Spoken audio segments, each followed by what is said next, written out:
രാഹുൽ, 2023 നമ്മൾ കണ്ടൊരു ദൃശ്യമുണ്ട്. ഒരു യൂത്ത് കോൺഗ്രസ് പ്രവർത്തകനെ ഗൺമാൻമാർ ചേർന്ന് ലാത്തിയേക്കാൾ വലിയൊരു കമ്പ് കൊണ്ട് തല്ലി ചതയ്ക്കുന്ന ഒരു ദൃശ്യം നമ്മൾ കണ്ടിട്ടുണ്ട്. അതെ, അത് പിന്നീട് രക്ഷാപ്രവർത്തനമായി, ചെയ്തത് ഡ്യൂട്ടി മാത്രമായി, അങ്ങനെ കേസ് തള്ളി പോവുകയായിരുന്നു.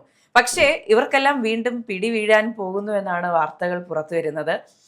അന്നത്തെ യൂത്ത് കോൺഗ്രസ്സുകാരനല്ല ഇപ്പോഴത്തെ MLA, ആലപ്പുഴയുടെ MLA AD തോമസ് വീണ്ടും ആ കേസുമായി മുന്നോട്ട് പോകാൻ ഒരുങ്ങുകയാണ്. അപ്പോൾ ഈ രക്ഷാപ്രവർത്തനമൊക്കെ വീണ്ടും ഗുണ്ടായിസമായി മാറുമായിരിക്കും അല്ലേ?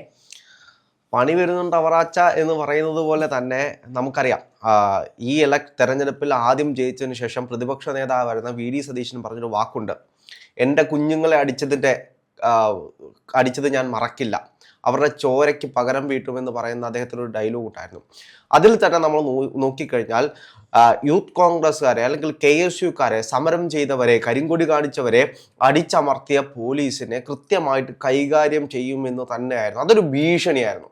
കേരളത്തിലെ പോലീസ് ഈ 10 കൊല്ലക്കാലം കൊണ്ട് കേരളത്തിലെ യൂത്ത് കോൺഗ്രസ്സുകാരെയും KSUക്കാരെയും കോൺഗ്രസ്സുകാരെയും അടിച്ചതിൻ്റെ പരിണിത ഫലങ്ങൾ നിങ്ങൾ അനുഭവിക്കാൻ പോകുന്നു. അല്ലെങ്കിൽ പാർട്ടിക്ക് വേണ്ടി പാർട്ടി ഗുണ്ടകളായിട്ട് മാറിയ പോലീസുകാരെ നിങ്ങളെ ഞങ്ങൾ കൈകാര്യം ചെയ്യും എന്നത് തന്നെയായിരുന്നു. നമുക്കറിയാം, 2023 ഡിസംബർ 15 മുഖ്യമന്ത്രിയുടെ നവകേരള യാത്രയുടെ ബസ് പോകുന്നത്. ആ ബസ്സിൽ കരിങ്കൊടി കാണിക്കാനായിട്ട് വരുന്ന 2 ചെറുപ്പക്കാർ, ആ ചെറുപ്പക്കാരെ പോകുന്ന വഴിക്ക് പോലീസ് തല്ലിച്ചതയ്ക്കുന്നു. അതുകൂടാതെ മുഖ്യമന്ത്രിയുടെ വാഹനം നിർത്തിയിട്ട് മുഖ്യമന്ത്രിയുടെ ഗൺമാനായിട്ടുള്ള അനിൽകുമാറും സുരക്ഷാ ഉദ്യോഗസ്ഥനായിട്ടുള്ള സന്ദീപും ഇവർ രണ്ടുപേരും പുറത്തിറങ്ങിയിട്ട് ചന്നം ഭിന്നം അടിക്കുന്ന ഒരു കാഴ്ചയാണ് നമ്മൾ കണ്ടത്. അതിനെ മുഖ്യമന്ത്രി എന്താണ് പറഞ്ഞത്? അന്നത്തെ മുഖ്യമന്ത്രി ആയിരുന്ന പിണറായി വിജയൻ പറഞ്ഞത് അത് രക്ഷാപ്രവർത്തനമാണ്. വണ്ടിയുടെ മുന്നിൽ എന്തെങ്കിലും. അതെ, പിന്നെ കുറച്ച് DYFIക്കാര് ചെടിച്ചട്ടി അടിച്ച് തല പൊട്ടിക്കുന്ന ഒരു സാഹചര്യം ഉണ്ടായിരുന്നു. അതെ, അത് ചൂടായതുകൊണ്ട് തല വെയിൽ കൊള്ളാതിരിക്കാൻ തണുപ്പിക്കുന്ന ഭാഗമായി എന്നൊക്കെയാണ്. എന്താണെങ്കിലും അന്ന് പോലീസ് കേസെടുക്കുന്ന ഒരു സാഹചര്യം ഉണ്ടായി. ക്രൈംബ്രാഞ്ചിന് അന്വേഷണം കൊടുക്കാൻ അന്വേഷിച്ചു. ലാസ്റ്റ് ക്രൈംബ്രാഞ്ച് പറഞ്ഞത് ഞങ്ങൾ ഇങ്ങനൊരു വീഡിയോ ദൃശ്യങ്ങളെ കണ്ടിട്ടില്ല, ഇങ്ങനൊരു സംഭവമേ നടന്നിട്ടില്ല എന്നൊരു റിപ്പോർട്ട് കൊടുക്കുന്നു, ക്ലീൻ ചീറ്റ് കൊടുക്കുന്നു, എഴുതി തള്ളുന്നു. ഇതാണ് ഇതുപോലെ വീഡിയോ സഹിതം തെളിവുള്ള പല സംഭവങ്ങളും പിന്നീട് നടന്നില്ല എന്ന് പറയുന്ന സംഭവങ്ങൾ നമ്മൾ അടുത്ത കാലത്തും കണ്ടിരുന്നു. പക്ഷെ രാഹുൽ, ഇതിൽ എന്റെ ടേക്കാണ് എന്താണെന്ന് അറിയോ? ഇപ്പോൾ പോലീസുകാരെന്ന് പറയുന്നത് ഒരു സർക്കാർ വകുപ്പിന്റെ കീഴിൽ, സർക്കാരിന്റെ ആഭ്യന്തര വകുപ്പിന് കീഴിൽ പ്രവർത്തിക്കുന്ന ഒരു സംഘമാണ്. അതിൽ ഏത് രാഷ്ട്രീയ പാർട്ടിയോട് കൂറുള്ളവരും ആയിക്കോട്ടെ, സർക്കാർ പറയുന്നത് ചെയ്യുക, സർക്കാരിന് താഴെ ജോലി ചെയ്യുക എന്നുള്ളൊരു നയമാണ് എല്ലാ കാലത്തും പോലീസ് സ്വീകരിച്ചിട്ടുള്ളത്. അപ്പോൾ പോലീസ് ഇപ്പോൾ സർക്കാരിനെതിരെ സംസാരിക്കുകയാണെങ്കിലോ അല്ലെങ്കിൽ സർക്കാരിനെതിരെയുള്ള കാര്യങ്ങൾ ചെയ്യുകയാണെങ്കിലോ അവർക്ക് ഉറപ്പായിട്ടും പണി കിട്ടും എന്നുള്ള കാര്യം അറിയാം. അത് നമുക്ക് ഏത് ഡിപ്പാർട്ട്മെന്റിലാണെങ്കിലും പ്രതികാര നടപടികൾ അല്ലെങ്കിൽ സസ്പെൻഷൻ, മറ്റ് ഗുദാമിലേക്കുള്ള ട്രാൻസ്ഫർ, ഇതൊക്കെ നമ്മൾ പലവർത്തി കണ്ടിട്ടുള്ളതാണ്. അപ്പോൾ 10 വർഷം ഭരിച്ചുകൊണ്ടിരുന്ന വളരെ ധാർഷ്ട്യം നിറഞ്ഞൊരു സർക്കാരിന്റെ കീഴിൽ ജോലി ചെയ്യുന്ന പോലീസുകാർ ഇത് ചെയ്യുന്നതിൽ അതിശയമുണ്ടോ? ഒന്ന് ആലോചിച്ച് നോക്കൂ. പാലക്കാട് നമ്മൾ ഈ ഇലക്ഷൻ റിസൾട്ട് വന്നതിന് ശേഷമുള്ള കുറച്ച് ദൃശ്യങ്ങൾ കണ്ടു. പാർട്ടി ഓഫീസിന്റെ കോമ്പൗണ്ടിനകത്ത് നിന്ന് കുപ്പിയെടുത്ത് എറിയുന്നു, പോലീസുകാർ കയറി നല്ലോണം വീഴുന്നു. നമ്മളിത് കണ്ടതാണ്. അപ്പോൾ ഇതിൽ നിന്ന് മനസ്സിലാകുന്നത് സർക്കാർ എവിടെയാണോ ഉള്ളത്, ഏത് ഭാഗത്താണോ സർക്കാർ രൂപീകരിക്കുന്നത് ആ ഭാഗത്തേക്ക് ഇവർ തിരിയുന്നു എന്ന് പറയുമ്പോൾ അതിൽ എന്ത് അതിശയമാണുള്ളത്? പോലീസുകാർക്കെല്ലാം രാഷ്ട്രീയമുണ്ട്, കൃത്യമായിട്ടുള്ള രാഷ്ട്രീയമുണ്ട്. ഈ 10 കൊല്ലക്കാലം കൊണ്ട് പിണറായി വിജയൻ വേണ്ടിയിട്ട് പണിയെടുത്ത പോലീസുകാരാണ് കൂടുതലും. ഇന്ന് അവരെ അങ്ങോട്ടും ഇങ്ങോട്ടും ഇട്ട് ഓടിക്കാനുള്ള പരിപാടിയിലാണ് ഇവിടുത്തെ കോൺഗ്രസും എന്താണെങ്കിലും ഭരിക്കാൻ പോകുന്ന മന്ത്രിസഭ എന്നത് യാതൊരു സംശയവും. തീർച്ചയായും VD സതീശൻ പറഞ്ഞതുപോലെ വീണ ചോരയ്ക്ക് കണക്ക് ചോദിക്കാതെ എങ്ങനെ തിരിച്ചു പോകാനാണ്? അതിപ്പോൾ ഈ അടുത്ത 5 വർഷം കഴിഞ്ഞോ, അല്ലെങ്കിൽ വീണ്ടും UDF സർക്കാരിന്റെ തുടർഭരണം ഒരു 5 വർഷം ഉണ്ടായാലും ഒരു 10 വർഷം കഴിഞ്ഞോ അടുത്ത സർക്കാർ വരുമ്പോൾ ഇവരും അത് തന്നെയാണ് ചെയ്യാൻ പോകുന്നത്. ഞാൻ കണ്ടതിൽ വെച്ച് ഏറ്റവും കൂടുതൽ അടി കൊണ്ടൊരു നേതാവ് ആരാണെന്ന് വെച്ച് കഴിഞ്ഞാൽ KM അഭിജിത്തിന്റെ പേരാണ് ഞാൻ ആദ്യം പറയാൻ ഉദ്ദേശിക്കുന്നത്. കാരണം 1ാം പിണറായി സർക്കാരിന്റെ കാലഘട്ടത്തിൽ നിരന്തരം സമരങ്ങൾ ചെയ്ത് തെരുവിൽ കിടന്ന് അടികൊണ്ട് ചോര ഒലിപ്പിച്ച് നടന്നൊരു നേതാവ് KM അഭിജിത്തായിരുന്നു. അന്ന് KSUവിന്റെ സംസ്ഥാന പ്രസിഡന്റ് ആയിരുന്നു. ആ സംസ്ഥാന പ്രസിഡന്റ് ആയിരിക്കുന്ന സമയത്ത് അദ്ദേഹം നടത്തിയിട്ടുള്ള സമരങ്ങളാണെങ്കിൽ പോലും പിന്നീട് ഉള്ള 5 കൊല്ലങ്ങളിൽ വലിയ സമരങ്ങളൊന്നും നടന്നിട്ടില്ല.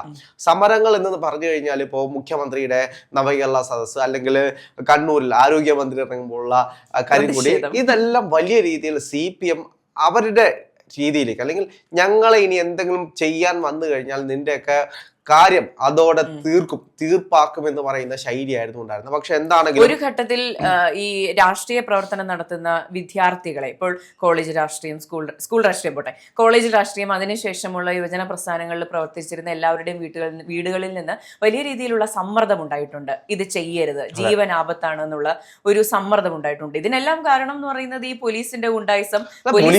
വീട്ടിൽ ചെല്ലുക, വീട്ടിൽ ചെന്ന് വീട്ടുകാരെ പേടിപ്പിച്ച് ഇവരെ അറസ്റ്റ് ചെയ്തുകൊണ്ട് പോകുമ്പോഴത്തേക്കും വീട്ടുകാർ പേടിക്കത്തില്ലേ? അപ്പൊ ഇതാണ് സംഭവിച്ചുകൊണ്ടിരിക്കുന്നത്. അപ്പൊ എന്താണെങ്കിലും അന്ന് ക്രൈംബ്രാഞ്ച് അന്വേഷിച്ചു. അന്ന് എല്ലാ സംവിധാനങ്ങളും പിണറായി സർക്കാരിന്റെ കയ്യിലായതുകൊണ്ട് ഏത് വിധത്തിലുള്ള കേസ് വന്നു കഴിഞ്ഞാലും അവരെ സംരക്ഷിക്കുന്ന ഒരു നയമായിരുന്നു ഉണ്ടായിരുന്നത്. ഇനി ആര് സംരക്ഷിക്കും?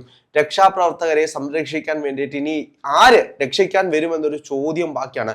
പിണറായി സഖാവ് മൊത്തത്തിൽ ഒഴിഞ്ഞു മാറിയൊരു മട്ടാണ് നിലവിലുള്ളത്. എന്താണെങ്കിലും 102 സീറ്റോടെയാണ് UDF അധികാരത്തിൽ വന്നിട്ടുള്ളത്.